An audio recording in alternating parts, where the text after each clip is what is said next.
அனைவருக்கும் வணக்கம். தனுசு ராசிக்காரர்களுக்கு மிகவும் வலுவாக வெற்றிக்காக காத்திருக்கும் தனுசு ராசிக்காரர்களுக்கு ஏப்ரல் 9ஆம் தேதி முதல் அற்புதமான யோக வாய்ப்புகளை அள்ளி கொடுக்கக்கூடிய வகையில் செவ்வாய் பயிற்சியானது நடைபெறுகிறது. தனுசு ராசிக்காரர்களை பொறுத்த வரைக்கும் ராசியின் அதிபதியான குருவிற்கு நட்பு கிரகமாகவும் ராசிக்கு சகாயமானவராகவும் இருக்கக்கூடிய செவ்வாய் அற்புதமான வாய்ப்புகளை அள்ளி கொடுக்கக்கூடிய வகையில் சப்தமஸ்தானம் என்று சொல்லக்கூடிய 7ஆம் இடத்திலிருந்து அஷ்டமஸ்தானம் என்று சொல்லக்கூடிய 8ஆம் இடத்தில் பலம் பொருந்திய அமைப்பில் நுழைகிறாருங்க. பொதுவாகவே செவ்வாய் அஷ்டமம் ஜென்மம் போன்ற இடங்களில் வருவது சாதகமற்ற அமைப்பு என்று பார்க்கப்பட்டாலும் ஏற்கனவே சில மாதங்களுக்கு முன்பு அஷ்டமஸ்தானத்தில் நுழைந்த செவ்வாய் அங்கு வக்ரகதியில் திரும்பி நீச்சம் பெற்று பிறகு பின்னோக்கி நகர்ந்து சப்தமத்தில் அமர்ந்து வக்ர நிவர்த்தி பெற்று இப்போது மீண்டும் பலம் பொருந்திய அமைப்பில் அஷ்டமஸ்தானத்தில் அமர்ந்து 9ஆம் இடத்தை நோக்கி நகர்வது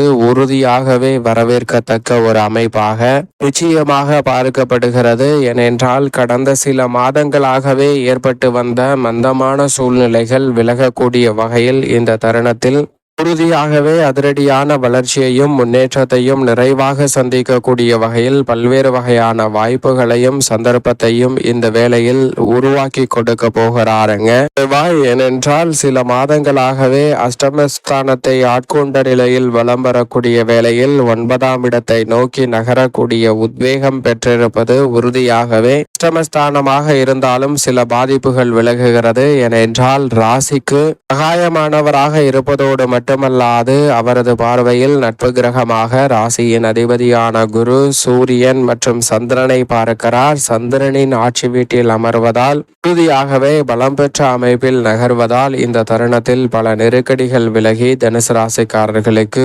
உறுதியாகவே முன்னேற்ற வாய்ப்புகள் நிறைவாக சந்திப்பதற்கான அதிர்ஷ்ட யோக வாய்ப்புகளும் அற்புதமான சூழலும் நிச்சயமாக இந்த வேளையில் நிறைவாக கிடைக்கிறது என்பதில் சந்தேகமே இல்லை. ஏனென்றால் தனுசு ராசிக்காரர்களுக்கு 5 மற்றும் 12ஆம் இடத்தின் அதிபதியாக பார்க்கப்படுகிறாருங்க. பூர்வ புண்ணியாதிபதியும் விரையாதிபதியுமாக இருக்கிறாருங்க செவ்வாய். இந்த வேளையில் அவர் மிகவும் வலுவாக அஷ்டமத்தில் அமர்ந்து அதே வேளையில் நீச்சம் பெற்ற அமைப்பிலும் சஞ்சரிக்கிறார். எனவே மிக சிறப்பான வாய்ப்புகள் நிச்சயமாக உண்டு. அஷ்டமத்தில் மறையக்கூடிய செவ்வாயின் அமைப்பால் இந்த வேளையில் சற்று விழிப்புணர்வுடன் இருந்தால் ஏற்படக்கூடிய நெருக்கடிகளை தவிர்த்து முன்னேற்றம் நிறைந்தவையாக மாற்றிக்கொள்வதோடு அற்புதமான யோக வாய்ப்புகளையும் வளர்ச்சிக்கான நல்ல வாய்ப்புகளையும் சந்தர்ப்பத்தையும் நிறைவாக சந்திப்பதற்கான முதன்மையான அற்புதமான யோகம் உறுதியாகவே தனுசு ராசிக்காரர்களை தேடி வரும் என்பதில் துளியளவும் சந்தேகமே இல்லை என்பதை திட்டவட்டமாக எடுத்து காட்டுகிறாருங்க.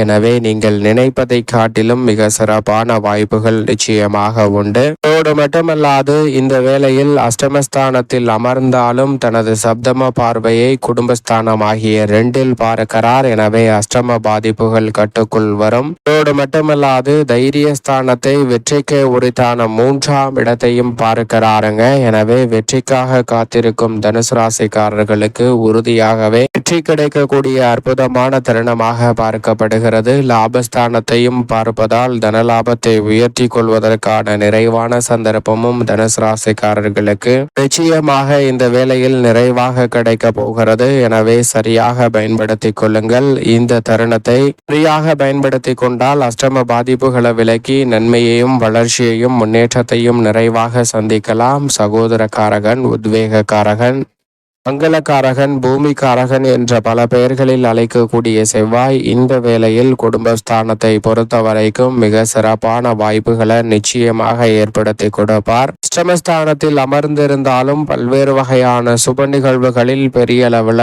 தடை ஏற்படுத்த மாட்டாருங்க. இழுபறியாக இருக்கக்கூடிய பணிகளை துரிதமாக முடிவு காண்பதற்கான நல்ல வாய்ப்பையும் சந்தர்ப்பத்தையும் நிச்சயமாக ஏற்படுத்தி கொடுக்கிறார். ஆனால் இந்த வேளையில் எதை செய்தாலும் அதை திட்டமிட்டு செய்ய வேண்டும். இல்லை என்றால் சில அலைச்சலையும் வீண் விரய செலவுகளையும் சந்திப்பதற்கான சூழல் தனுசு ராசிக்காரர்களுக்கு உருவாகலாம் என்பதை திட்டவட்டமாக எடுத்து காட்டுகிறார். எனவே இந்த வேளையில் சற்று நுணுக்கமாக திட்டமிட்டு செயல்பட்டால் பல சிரமங்களை விளக்க முடியும். அதோடு மட்டுமல்லாது உறவினர்களுக்கிடையே ஏற்படக்கூடிய ஒற்றுமை குறைவையும் தவிர்த்து முன்னேற்றம் நிறைந்தவையாக மாற்றிக்கொள்ள முடியும். சகோதர காரகன் என்றும் அழைக்கப்படுகிறார். எனவே இந்த வேளையில் அஷ்டமத்தில் இருப்பதால் உடன் பிறந்தவர்கள் மற்றும் குடும்ப உறுப்பினர்களுக்கிடையே வீண் வாக்குவாதம் ஏற்படும் போது அவற்றை விட்டு விலகி செல்வது நல்ல மாற்றத்தை தனுசு ராசிக்காரர்களுக்கு உறுதியாகவே ஏற்படுத்தி கொடுக்கும். அதோடு மட்டுமல்லாது இந்த வேளையில் நல்ல வரனுக்காக காத்து கொண்டிருப்பவர்களுக்கு நிச்சயம் நல்ல வரன் கிடைக்கும். ஆனால் அவசரப்பட்டு வரனை தேர்ந்தெடுத்து விட வேண்டாம். பொறுமையாக இருந்தால் நீங்கள் எதிர்பார்க்கக்கூடிய நல்ல வரன் உறுதியாகவே உங்களை தேடி தனுசு ராசிக்காரர்களுக்கு சிறப்பாக கைகூடும். உத்தியோகம் சார்ந்த பணிகளில் இருக்கக்கூடிய நெருக்கடிகள், தடை தாமதங்கள் போன்றவற்றை விலகி ஊதிய உயர்வு, பதவி உயர்வு உள்ளிட்ட பல நன்மை நிறைந்த வாய்ப்புகளையும் சந்தர்ப்பங்களையும் இந்த வேளையில் நிறைவாகவே அள்ளி கொடுக்கிறாருங்க. எனவே இந்த தருணத்தை சரியாக பயன்படுத்தி கொண்டால் புதிய வேலை வாய்ப்பிற்காக முயற்சி செய்யும் தனுசு ராசிக்காரர்களுக்கு தடையில்லாமல் வெற்றி கிடைக்கும். விளைச்சல் அதிகரித்தாலும் நீங்கள் எதிர்பார்க்கக்கூடிய நல்ல சந்தர்ப்பம் நிச்சயமாக உண்டு. இந்த தருணத்தில் பணிச்சுமை அதிகரிக்கும். ஆனால் எதிர்பாராத சலுகைகள் உங்களை தேடி வரும். தொழில்துறை, வியாபாரத்துறையில் சற்று கடினமான போட்டிகள் நிலவினாலும் கூட தங்களுக்கான இடத்தை, தனித்திறமையை வளர்த்து கொள்ளக்கூடிய வாய்ப்பையும் சந்தர்ப்பத்தையும் நிறைவாக இந்த வேளையில் சந்திக்க முடியும். எனவே மிக பெரிய அளவிலான நெருக்கடி என்று இருக்கக்கூடிய பல நெருக்கடிகளை விலக்கி நன்மை நிறைந்த ஒரு தருணமாக உறுதியாக மாற்றிக்கொள்வதற்கான சந்தர்ப்பம் கிடைக்கும். தொழில்துறையில் புதிய ஆர்டர்களும் ஒப்பந்தங்களும் சிறப்பாக கைகூடும். கலைத்துறையில் இதுவரை இல்லாத அளவிற்கு கடினமான கதாபாத்திரங்களை ஏற்று நடிக்கக்கூடிய சூழலும், கலைத்துறை ரீதியான பணிகளில் சற்று கடினமான வாய்ப்புகள் நிறைவாக உங்களை தேடி வரும். தற்போது அவற்றை பயன்படுத்தி கொண்டால் அதன் மூலமாக சிறப்பான நல்ல வாய்ப்புகளும் உயர்வுக்கான நல்ல சந்தர்ப்பமும் நிச்சயமாக உங்களை தேடி வரும். சரியாக பயன்படுத்தி கொள்ளுங்கள். அப்படி பயன்படுத்தி கொள்ளும் போது மக்கள் மத்தியில் செல்வாக்கு உயரக்கூடிய வகையில் தனுசு ராசிக்காரர்களுக்கு சிறப்பான வாய்ப்புகள் கிடைக்கும். அரசியல் சார்ந்த பணிகளில் இருக்கக்கூடிய நெருக்கடிகளையும் தவிர்த்து முன்னேற்றத்தையும் வளர்ச்சியையும் இந்த வேளையில் சந்திப்பதற்கான அற்புதமான வாய்ப்புகள் உறுதியாகவே தனுசு ராசிக்காரர்களுக்கு உண்டு. மாணவ மாணவியரின் கல்வியில் முன்னேற்றம் கிடைப்பதோடு இந்த வேளையில் உயர்கல்வி சார்ந்த விஷயங்களும் சாதகமாக அமையும். அதை காட்டிலும் மாணவர்கள் விளையாட்டு துறையில் தனித்திறமையை மேம்படுத்திக் கொள்வதற்கான அற்புதமான யோகம் தனுசு ராசிக்காரர்களுக்கு நிச்சயமாக கிடைக்க போகிறது.